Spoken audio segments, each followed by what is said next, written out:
Well,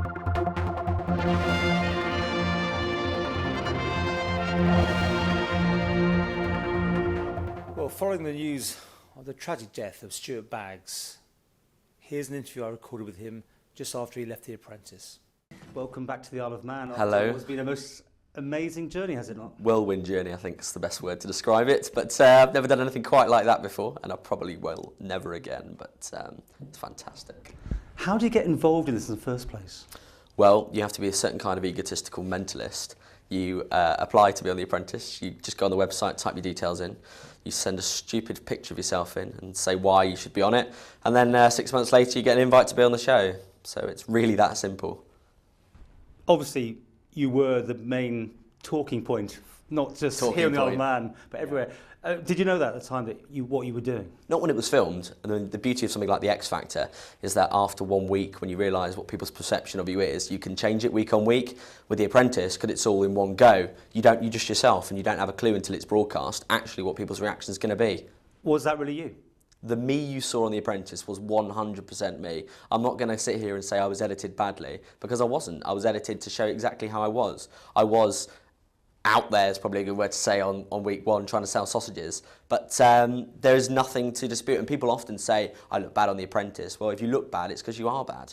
Well, I mean, there's 16 people in the first week, and the editors have only got time to get so many characters underway. I mean, you by far the next day's talking point, weren't you? Was that your ambition at the time to do that? I think, as Heat magazine said, everyone's talking about Stuart Baggs, the brand, riding a sausage, as I recall the opening page. But I never planned to be a national talking point. I planned to win the whole show, as you saw panning out. I got quite far. But you've got to stand out, and why be a shrinking violet at the end of the day? If you think something, say it. There's no point in doing what some of the other candidates may have done in the past and just sit there being quiet, because you'll get fired. You've got to be loud. You've got to be proud. And all these sayings you come up with, did you just come out of your head, or did you sat down for months thinking them out? I can assure you that if I had planned anything before I went in the pressure of that boardroom, you forget everything. I promise you, you're lucky to remember Lord Sugar's name. It is so high pressure. It's unreal. It's like nothing you've ever felt before. Even though it's just words, you're fired, it means to you your life at that point. You're fighting for your life in the boardroom, and I should know. I've been in there in the final three times, and 4 of you count the time I got fired. And is what you see on TV is what really happens, or is it heavily edited, or what? The show, I mean, it's edited because it's a TV show, and you've got to fit in a day's worth of action into an hour. But is it edited unfairly? Not at all. I am that much of a cock in real life. Well, I mean, the press were having a field day, weren't they? Yeah. I mean, they dug into your past. All your friends were rung up, interviewed. Yeah. What was that like? Well, it's not nice having your friends, your girlfriend contacted.